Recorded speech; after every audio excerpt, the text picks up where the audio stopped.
My perfect teen daughter ran away from home. I spent years searching for her, and what I found, years later, still haunts me to this day. My sweet little Lynn used to be the type of girl to hide behind my leg when boys waved hello and blush at cartoon kisses. It was around her freshman year of high school when I first noticed a slight change in her behavior. She started to wear more makeup and fewer clothes. When confronted about it, she would always get very angry with me, shouting about how it's her body and she can do what she wants. Another grand excuse was, but everyone else is doing it, Mom. This was really hard for me to watch because I was seeing my precious sweet little daughter trying to turn into what she thought was a real woman. I always tried to explain to her that makeup and wearing fewer clothes doesn't have to mean doing what everyone else is doing, and that she should take pride in what she wants to be. Regardless, she wouldn't budge. And I'm a big believer in more relaxed parenting, so at the time, I thought maybe it would just be a phase. But our relationship slowly got worse and worse. Debates became arguments, and arguments became fights. She started bringing guys over, and while I didn't get a good look at all of them, I saw some who looked twice her age. Then one day I snapped. I was going through her room while she was at school to try and find something I knew she had taken. While searching the nightstand, I found a tiny white baggie tucked behind the lamp. I had my fair share of college days, so I knew exactly what that little baggie entailed. I had a huge confrontation with her when she got home from school. She eventually started to yell at me, and I returned the favor. It got so bad that the next morning, when I checked on her to see if she had left for school, she had vanished. 2 suitcases from my closet had gone missing. I called the police immediately. How could my sweet Lynn do this? Run away from me, the person who loves her most in the whole world. I searched the whole neighborhood, driving for hours around our small town. We found nothing, and neither did the police. After around 4 years of no contact, one of my daughter's friends' moms shared a concerning post with me on Instagram. It looked like a video of my daughter in a news report. At first, I didn't understand why she would be on the news, but then I saw the headline, SX workers uproar in the south side of town. I couldn't believe it. There was no way my daughter had really gone down that rough path. The more I examined her in the clip, the more she looked out of her mind. Tears started instantly flowing from my eyes. Here I was, sitting in my bedroom, watching my daughter's life spiral out of control, and there was nothing I could do about it. The video was from Los Angeles, California, and I lived in a small town in Texas. After a few days of living with this news, I decided that it was only right to go and look for my daughter. I booked the next available flight to Los Angeles and made my way there in less than a couple of days. The next few weeks consisted of me getting in my rental car and searching all over the south side of town, just like the news report had said. I would pick a street, drive all the way down until it seemed to end, go over a block, and repeat. I knew the chances of me seeing her were slim, but I had no other choice at that point. I knew the police were really no help, so I didn't bother contacting them. One day, a miracle happened. I was driving down a desolate, rundown neighborhood when I saw what looked like my daughter's distinct features. I got closer, rolled down my window, and shouted her name. Lynn! She turned around instantly, and there she was, my beautiful baby girl. I got out of my car and ran to her. To my surprise, she started running toward me. Mom! Mom! She cried. We hugged each other like we never had before, tears rolling down each of our faces. It was truly a moment I'll never forget. She got into my car, and after about 10 minutes of hugging and crying, I took her to get food and sit down to talk. She still looked drugged out, and I could tell she was hurting. We were eating. I thought we would have a good conversation, catching up on things. Instead, she sat there with a dull look on her face the whole time, not really showing any emotion. I didn't know if this was the substances talking, but it really spooked me. I got her to talk a little near the end of dinner, but after we finished, I got into my car expecting her to follow. She didn't. She just stood there, staring at me. I asked her what she was doing. Didn't she want to come back with me and have a fresh start? She came closer and told me something that will haunt me for ages. I can't come, or they will find me and hurt me. That's where I drew the red line. I knew I had to get the police involved. I insisted on her coming with me, but she said they were watching and had already warned her without me noticing while we were eating. I told her to stay where she was and not to move as I called the police. While the phone was ringing, I noticed that she seemed to be looking off in the distance. She looked at something, then quickly turned back to me. She hugged me one last time and said, I'm sorry, but I love you, Mom. Then she ran. She ran faster than I ever could. After that moment, I felt like I was drowning in my own sorrow. I now knew my daughter was in trouble, and I couldn't even protect her when she was right there in my possession. I felt like a failure as a mother, a failure as a protector, and a failure as a human. Seeing my own daughter's life spiral out of control has made me fall into my own pit of despair. I couldn't go back to Texas, not without Lynn. The thought of returning to our home, explaining to my family that I'd found Lynn only to lose her again, was unbearable. After Lynn ran, I sat frozen in my car, replaying everything and wondering where I'd failed. Calling the police led nowhere, and I couldn't face going home to her empty room. So I bounced between motels, drifting through unfamiliar streets and handing out flyers to anyone who'd listen. Nights were filled with regret. Maybe if I'd said I love you more and I'm disappointed less. Most days I just tried to keep moving, hoping every shelter worker's promise to call meant something. But the city made it easy to lose faith. Still, every morning I forced myself up and out because no matter how much hope faded, I wasn't ready to give up on my daughter. I started on Figueroa, posting flyers at bus stops and laundromats, working my way south. People moved around me in waves, some on their way to work, some already starting to drink. I'd catch eyes now and then, but mostly people didn't look. The ones who did seemed to know. Another missing girl, another desperate mother. I wondered how many faces they'd seen on these poles before. At a corner where a group of kids huddled around a broken shopping cart, I handed out a few flyers. One girl, barely 16 by my guess, with chipped nail polish and a glittering stud in her nose, looked at Lynn's photo for a long time. She don't run with us, she said finally, shrugging, but I noticed the way her mouth twisted when she said it. She slipped the flyer into her jacket pocket anyway. Each day I added new stops. A soup kitchen on 7th, a drop-in center with battered couches and a sign-in sheet, a grimy park where men played cards for change. I learned to expect nothing and to see everything. Some people muttered prayers for me. Others avoided my eyes, afraid my grief was catching. At one shelter, a tired-looking social worker with a clipboard called me ma'am and let me use their phone. She scrolled through a database of missing teens, clicking through names with cold efficiency. We see a lot of runaways, she said, her voice flat but not unkind. Sometimes they come back, sometimes they don't. I wrote down addresses, phone numbers, dates, trying to piece together a trail. Every so often, a glimmer of hope. Someone thought they'd seen a girl like Lynn at a bus stop or working behind the counter at a donut shop. I'd drive there, heart pounding, scanning every face. Each time, it wasn't her. When the city grew too loud, I'd find myself staring at the sidewalk, reading the faded chalk lines and wishing for something to lead me forward. Sometimes I'd sit in the car and just breathe, letting the world move around me. I couldn't afford to break down. Not now. I started recognizing faces. The security guard who watched me tape flyers on the 7-Eleven window, the old woman with the shopping cart who camped by the freeway ramp. There was a strange comfort in their routine, a reminder that life moved on, even for those stuck in place. But I was moving too. Every block, every flyer, every "have you seen her?" kept the hope alive, no matter how faint it got. I told myself, as long as I kept searching, Lynn was still out there, still possible, still mine. I put off calling home as long as I could. It was easier to pretend Texas didn't exist. No house, kids, no son, no bills piling up in the mailbox. As long as I kept moving, I could tell myself I was still being a mother, still fighting for Lynn. But eventually the guilt built up so thick I couldn't breathe through it. I bought a calling card at the gas station. My cell phone was nearly dead again, and the last time I'd used it for a long-distance call, it cut out halfway through Joshua's sentence. This time, I wanted no excuses. The phone rang 3 times before my son answered. His voice was lower than I remembered, older, hardened, carrying something sharp I'd never heard in it before. "Deborah," he said, not Mom. The word dropped like a stone in my chest. "Hi, honey. I just wanted to check in," I said, forcing a lightness I didn't feel. He was quiet. "Are you still in California?" I nodded, then realized he couldn't see me. "Yes, I'm still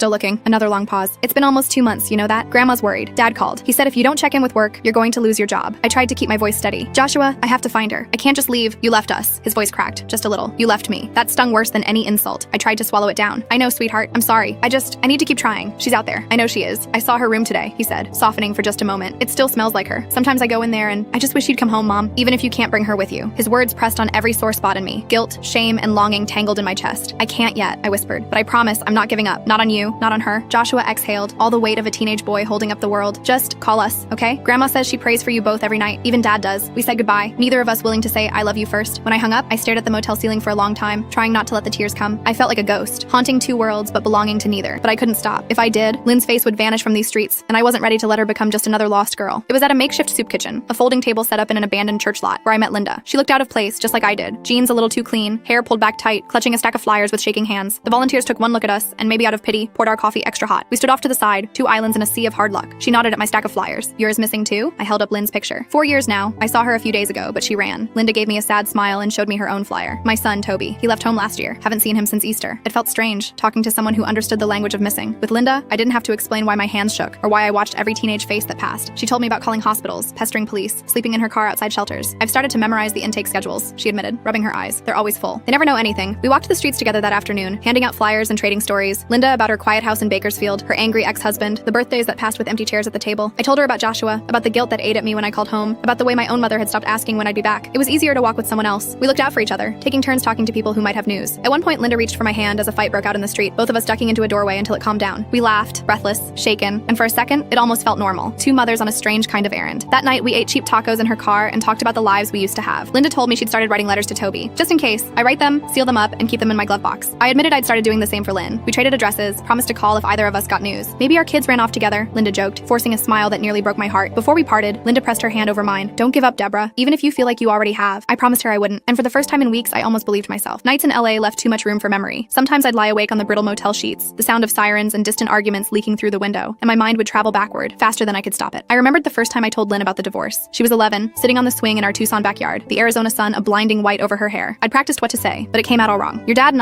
we can't live together anymore, but we both love you. That never changes." She stared straight ahead, her hands tightening on the chains. "I know what it means," she said quietly. "It means Dad doesn't love you anymore." I wanted to argue, to untangle the truth, but what good would that do? The damage was already done, and kids see through lies sharper than any adult. The move to Oregon was supposed to be a new start. 4 girls and a tired mother, stuffed in a station wagon, driving north with everything we owned. I tried to make it an adventure, picked out songs for the road, planned picnics along the way, but grief hung over every mile. The girls fought more than they laughed. Lynn grew quiet and sharp around the edges, always watching me like she was waiting for me to disappear too. By the time she hit high school, I was already losing her. She changed her hair, changed her friends, stayed out late with excuses I didn't dare challenge. I told myself it was normal, that she was finding herself, but every slammed door felt like another crack in our family. Sometimes, after the younger girls went to sleep, I'd stand in the hallway and listen for Lynn's breathing, proof that she was still there, still safe. I made mistakes. I know that now. I let my anger show too often. I tried to reason with her like she was still a child, even when she'd outgrown that a long time ago. Some nights I think about every harsh word, every time I chose work or exhaustion over listening. Regret is a language I speak fluently now. Here, in the city where she vanished, the past doesn't let go. I replay the old arguments, the times I looked right at my daughter and didn't see what she needed. Maybe if I'd loved her differently, if I'd paid more attention, she'd be safe in a warm bed instead of lost in the dark. I can't change any of it. All I can do is keep searching, hoping it's not too late to find her and to find forgiveness for both of us. I used to believe in the system. Maybe not completely, but enough to think that if something terrible happened, someone in a uniform would help. In Los Angeles, that belief shriveled fast. The first time I went to the police station, I wore my cleanest shirt and tried to keep my voice steady. I waited an hour just to be seen, sitting on a plastic chair under harsh fluorescent lights. The room smelled of sweat, cheap coffee, and tired hope. When my turn came, the officer barely looked at me. "Runaway?" he asked, scribbling without looking up. "My daughter. She's been gone for years, but I saw her. I know she's here. She's in trouble." He raised an eyebrow, flipping through a battered folder. "How old is she now?" 18, just turned. The look he gave me was worse than a slap. "That makes her an adult. She can make her own decisions, ma'am." I tried to argue, voice rising. "She's not safe. She's being exploited. I know it. Please, He cut me off. "Unless she's a danger to herself or someone else, there's not much we can do." He handed me a pamphlet about missing persons, and that was that. The shelters were no better. There were forms to fill out, waiting lists for runaways, rules about curfews and proof of residence. One social worker, a woman with kind eyes and tired hands, did her best to soften the blow. "We're full every night," she said, "but if she checks in, we'll call you." She promised, but I could tell she didn't expect it to happen. Sometimes I'd show up with Lynn's photo and get nothing but blank stares, like I was asking for a miracle no one had to spare. Other times, a flash of recognition, someone might have seen her, or maybe it was just another girl with the same look in her eyes. eyes. False hope became a kind of torture. Once I sat through a support group for parents of missing kids. We were supposed to take turns sharing, but all I could do was listen. Stories so much like mine, voices breaking, some clinging to hope, others already hollowed out by loss. I watched the clock, thinking of all the hours I'd wasted waiting for someone else to find my child. Some nights I called the hotline numbers just to hear a stranger's voice to feel less alone. Most of the time, I hung up before anyone answered. I started to wonder if the world was built to break mothers like me, if every door was meant to slam shut until I stopped asking for help. But I didn't stop. Every rejection made me angrier, more stubborn. If the system wouldn't save Lynn, I'd have to do it myself. I didn't know how, but I knew I couldn't count on anyone else. So I hit the streets harder, holding tighter to hope, letting the city's indifference turn to fuel. Maybe it wasn't much, but it was all I had left. It was a Tuesday afternoon when I got the call. I was in the back booth of a donut shop, staring at the last cold sips of coffee, when my phone buzzed. An unfamiliar number. For a split second, I thought it might be Lynn. Instead, it was Eddie, the outreach worker. Deborah, I think we got something. One of our girls saw someone matching your daughter's description near the bus depot on 6th. Blue jacket, long hair, said she looked sick, was with a group. If you hurry, you might catch her. Hope struck me like lightning. I left a crumpled dollar on the counter and ran, my heart thudding so hard it hurt. My hands shook so badly I fumbled my keys twice. The city blurred past in streaks of gray and sun. All the way to the depot I prayed, please let it be her. Let me be fast enough. The bus depot was chaos. Lines of people, security guards, pigeons picking at dropped food. I pushed through the crowd, holding Lynn's photo in the air, asking everyone I passed, did you see a girl in a blue jacket? Long brown hair? Please, she's sick. She needs help. A young man nodded toward a row of benches. She was here, like 5 minutes ago. Left with some others, went down that alley. I ran. My legs burned, lungs raw as I followed the alleyway behind the depot. The stink of urine and trash nearly choked me, but I kept going, eyes darting to every figure hunched in the shadows. Then I saw her. At least I thought it was her. A girl in a blue jacket, head down, surrounded by 3 others. Her walk was off, her steps dragging. Lynn, I shouted, my voice cracking, desperate and wild. She looked up. For a heartbeat, I was sure it was her. Those same haunted eyes, that familiar slouch. But as I drew closer, the girl shrank away, fear flashing across her face. It wasn't Lynn, just another runaway, another lost child wearing my daughter's pain. One of the others glared at me, stepping between us. Get out of here, lady. Don't you know these streets eat people like you? I stumbled back, humiliation and heartbreak twisting inside me. For a moment, I just stood there, dizzy and lost, the city whirling on without me. The hope I'd felt was already dissolving into self-loathing. I'd let myself believe just for a second that it was possible. My daughter, found at last. Instead, I was left with empty hands and the echo of her name on my tongue. I walked back to my car slowly, each step heavier than the last. The sun was setting by the time I collapsed behind the wheel, tears streaking my cheeks. I pressed Lynn's photo to my heart and whispered, I'm still here. I'll keep looking. I promise. But in that moment, even my promises felt thin, like breath on glass, already fading in the dark. The streets changed after sunset. Even the shadows felt different. Longer, hungrier, hiding secrets I didn't want to learn. Still, I couldn't sleep. Each night, I convinced myself that the next hour, the next corner, would be the one that brought Lynn back to me. I grew reckless. Sometimes I'd park and walk alleys alone, clutching my phone and a can of pepper spray I bought at a gas station. I told myself I was being brave, but deep down, I knew it was something closer to desperation. One night, as I was taping a flyer to a lamppost behind a row of boarded up shops, I heard footsteps behind me. Quick, sharp, too close. I spun around and came face to face with a young man, no older than 20, eyes darting, breath ragged. What are you doing out here? He demanded, voice rough and low. I tried to keep my fear out of my voice. I'm just looking for someone. My daughter. She's missing. He glanced at the flyer. You got any money? I shook my head, but he stepped closer anyway. Lady, you shouldn't be out here. He reached for my purse, quick as a snake. I tried to back away, but he grabbed my arm, yanking hard enough to make me stumble. Before I could shout, a second figure appeared. A woman, thin as a wisp, face hidden by a dirty scarf. She shouted something in a language I didn't know, and the young man let go, spitting on the ground. You're lucky, he muttered, stalking off into the dark. I stood there shaking, too stunned to cry. The woman approached, eyes narrowed. Stupid to walk alone, she said, voice soft but fierce. This place, it'll eat you. Go home. I can't, I whispered. Not without her. She looked at me a long time, then nodded, as if she understood. She pressed something into my hand, a tiny flashlight, cheap but sturdy. Next time, keep your eyes open. Watch the shadows. I thanked her, the words sticking in my throat. When she disappeared into the night, I realized I was clutching Lynn's photo so hard it had wrinkled. My knees buckled and I sat on the curb, breath ragged, shaking in the cold. I wanted to give up. I wanted to call Joshua, beg him to come get me, but pride wouldn't let me. I wiped my face, steadied my breath, and forced myself to stand. I was still alive. I could still search. But for the first time, I understood just how fragile I'd become, how close I was to losing myself as well as Lynn. That night, back at the motel, I locked the door and slept in my clothes, flashlight clutched in my hand. The city kept on humming outside, but I dreamt of home, of Lynn as a little girl, safe in her bed, her small hand curled around mine. When I woke, I knew the city hadn't beaten me yet, but it was getting close. It was nearly dawn when the motel phone rang, a shrill, unnatural sound that yanked me out of uneasy sleep. For a moment, I thought I was dreaming, but the phone kept ringing. I lunged for it, heart in my throat. Hello? A woman's voice crackled through, official, but hurried. This is County General. We have a Jane Doe who matches the description on a flyer brought in last night. We need you to come down and confirm. My hands shook so badly I nearly dropped the phone. Is she